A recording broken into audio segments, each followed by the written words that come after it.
Sveiki, Sauliau. Mes su Dovilė pirmą kartą laukiamės vaikelio ir pirmoji užduotis yra išsirinkti vežimėlį. Kaip tai padaryti? Nuo ko pradėti rinktis? Labą dieną. Aš siūlyčiau vežimėlį pradėti rinkti šiek tiek anksčiau, kokiam 6-7 mėnesį, kad jūs ateitumėt, pasižiūrėtumėt, apsvarstytumėt. Visų pirma, reikėtų įsivertinti savo poreikį. Kur jūs gyvenat? Ar jūs gyvenat mieste ir jūs važinėsit tik tai mieste? Ar jūs gyvenat užmiestį nuosavam name? Nuo to priklauso, kokį vežimėlį turbūt reikėtų rinktis. Ar sunkesnį, ar lengvesnį, ar jums reikės nešiot. Turbūt geriausias dalykas yra lyginant vežimėlius, pasiimant vieną vežimėlį, pasiimant kitą vežimėlį. Tik tai galiu pasakyti, kad pirmam vaikui reikėtų rinktis šiek tiek brangesnį vežimėlį. Kodėl? Todėl, kad iš ko sudarytas vežimėlis? Metalas, plastikas ir taip toliau. Tai yra komponentinės medžiagos. Tai kaip bebūtų gaila, bet jos yra sudarytos iš daug dalių ir ką mes į tą plastiką įdėsim arba į tą metalą įdėsim, tai apsprendžia kokybę. Ir paprastai kuo daugiau, kuo patvaresnis vežimėlis, kuo geresnis vežimėlis, jisai šiek tiek ir brangiau kainuoja. Tai jeigu pasirinksit pirmam vaikui puikų vežimėlį, gerą vežimėlį, atitinkantį jūsų poreikius, vaiko poreikius, tai nežinau, ir sekantiem 4 vaikam turėtų jo užtekti. Kiek iš tikrųjų reikėtų investuoti į tikrai kokybišką vežimėlį? Tai vėlgi atsižvelgiant į savo finansinės galimybės. Tai iš tikrųjų, kaip ir minėjau, kad pirmas vežimėlis turėtų būti, jeigu galvojant apie ateitį, šiek tiek brangesnis, galbūt antram vežimėliui ar trečiam vežimėliui, tai neturėtų tai būti aktualu ir svarbu. Tai vardyčiau 3 kokios rėžius. Tai yra toksai biudžetinis, sakykime, apie 400-500 eurų, tada vidutinis 7-8 ir toliau. Ir nuo 1000 jau būtų labiau prabangos dalykas, ar ne, ir kažkokie sprendimai. Dažniausiai, reiškia, žmonės nuo 1000 jau moka turbūt už dizainą, galbūt prekinį vardą ar kažkokias papildomas detalės. Ir dizainas, ir estetika, ir funkcionalumas irgi priklauso. Mes vėliau galbūt apžvelgsim, tai yra visokie uždengimai, užklotukai, ventiliacijos ir visi kiti dalykėliai, kurie irgi lygiai taip pat kainuoja. Į kokias funkcijas tada svarbu atkreipti dėmesį, jeigu aš, pavyzdžiui, gyvenu mieste, o Dovilė gyvena užmiestyje? Kas yra tada svarbiausia vežimėlyje? Tai visų pirma, svarbiausias dalykas turbūt gyvenant užmiestyje ir mieste būtų pravažumas, ar ne? Tai pravažumą turbūt apsprendžia didesni ratai ir kuo didesni ratai, tuo vežimėlis pravažesnis ir jisai lengviau rieda visokiais nelygumais. O jūsų atveju turbūt reikėtų rinktis šiek tiek lengvesnį vežimėlį, taip pat tiek užmiesčio, tiek ir miesto vežimėlis, jis turėtų būti manevringas iš principo. O ir kitas dalykas, kas labai aktualu, tai turbūt svoris, kadangi užmiestyje paprastai tas svoris neturi didelės reikšmės, tai mieste tas svoris šiek tiek apsunkina gyvenimą. Esu ne kartą pastebėjusi, kad yra tokie kaip ir vežimėlių rinkiniai. 2 viename, 3 viename. Ar verta tai rinktis? Jo, geras klausimas. Iš tikrųjų yra ir taip, nes paprastai gamintojai siūlo savo, sakykime, 3 viename. Kas yra 3 viename? Tai yra lopšys, sportinė dalis ir automobilinė kėdutė. Bet mūsų pastebėjimas yra toksai, kad ne visom mamom tinka tos automobilinės kėdutės, kurios yra komplekte. Tai pas mus yra platus pasirinkimas. Jūs galite rinktis ir tiek 3 viename ir 2 viename. Tai sakyčiau, tai yra pagal poreikį, nes jeigu pradėtų kalbėti apie automobilinės kėdutės, tai kiekvienas vežimėlis turi adaptorius skirtus automobiliniam kėdutėm ir ant tų adaptorių galima uždėti iš principo bet kokią kėdutę. Aišku, perkant vežimėlį reikėtų pasidomėti, nes paprastai komplekte ne visada būna tie adaptoriai, jos kartais galima įsigyti atskirai. Lygiai taip pat kaip yra vežimėlio aksesorika. Iš tikrųjų, tie visi smulkus dalykėliai, kaip padelio laikiklis, apsaugos nuo lietaus, nuo uodų, jos yra labai reikalingos ir perkant vežimėlį reikėtų į tą atkreipti dėmesį.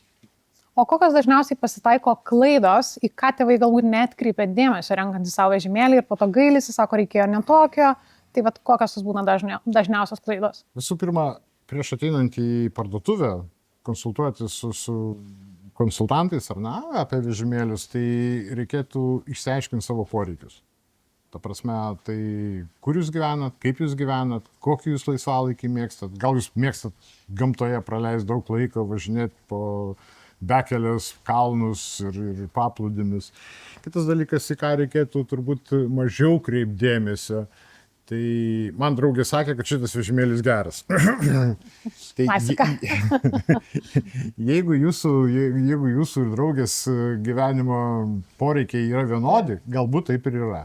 Bet sakau, kad reikėtų išsiaiškinti pirmiausia poreikius. Ir geri konsultantai visą laiką klausia, kur jūs gyvenat, kaip jūs gyvenat, ką jūs mėgstat veikti. Tai jeigu jūs gyvenat giliai miške ir nusipirksit vežimėlį su mažais ratukais, tai bus didelė klaida. Tai kaip suprantant, didžiausias skirtumas yra, ar gyvenam mieste, ar gyvenam užmiestyje, kokiais keliais važiuosim. Koks jūsų gyvenimo būdas, nes jūs galite gyventi mieste, o važiuoti pasivaikščioti, nežinau, prie žalių ežerų ir taip toliau ir panašiai. Tai vėlgi, ar jūs mėgstate tik važinėti po prekybos centrus, kur lygus keliukas ir... Tai kokie yra populiariausi vežimėliai ir kokios jų funkcijos? Visi vežimėliai yra tobuli, tik tai reikia, kad klientas surastų savo tobulą vežimėlį. O, man regi šitas, skaičiau, kad turi įkrovimą mobiliajam telefonui, ar ne? Taip, jisai skirtas šiuolaikiniam tėvams, šiuolaikiniai mamai. Jeigu kartais atsitinka nelaimė ir išsikrauna telefonas, jūs puikiai galite pasikrauti ir toliau mėgautis visais interneto teikiamam galimybėm. Jisai naktį, pavyzdžiui, pas jūs švies. Tai vadinasi, tamsiu paros metu jūs visada būsit matomi. Vienas iš man labai gražių vežimų, ekonominis, puikia amortizacija, puikia komplektacija, lygiai taip pat ištraukiama rankena yra, čia viduje pridėta visokių daikčiukų, užklotukas ant kojyčių. Tai jeigu šeima ieško labiau biudžetinio varianto, čia galėtų būti vienas iš geriausių pasirinkimų. Vienas iš pasirinkimų galėtų būti jisai. Kindercraft. Taip. Ir svarbiausia yra puodelio laikiklis. Vienas iš labai vertinamų brandų yra Muvo. Taip, mačiau šitą daugybę kartų.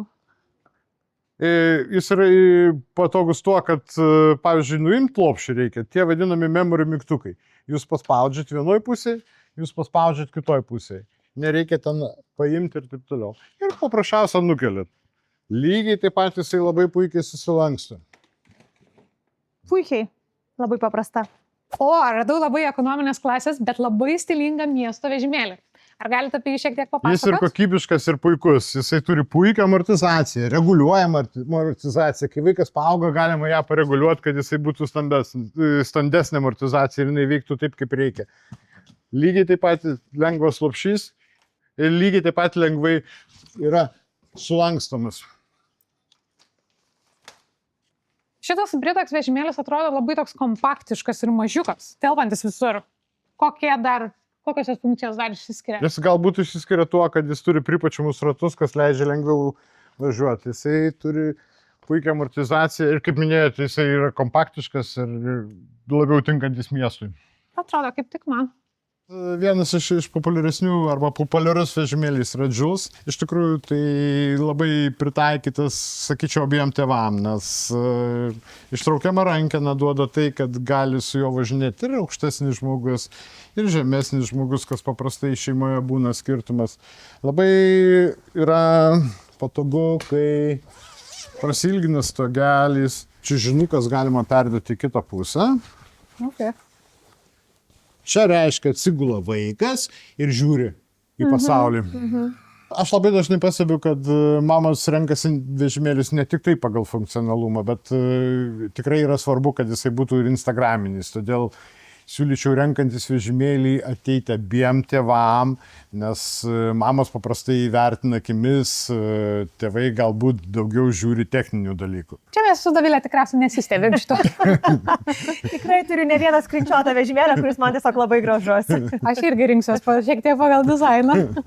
Ačiū, kad žiūrėjote pirmąją motinystės kelias nėštumas laidą ir primenu, kad šią bei kitas laidas galite žiūrėti per Delfi TV. Susitikime kitą šeštadienį.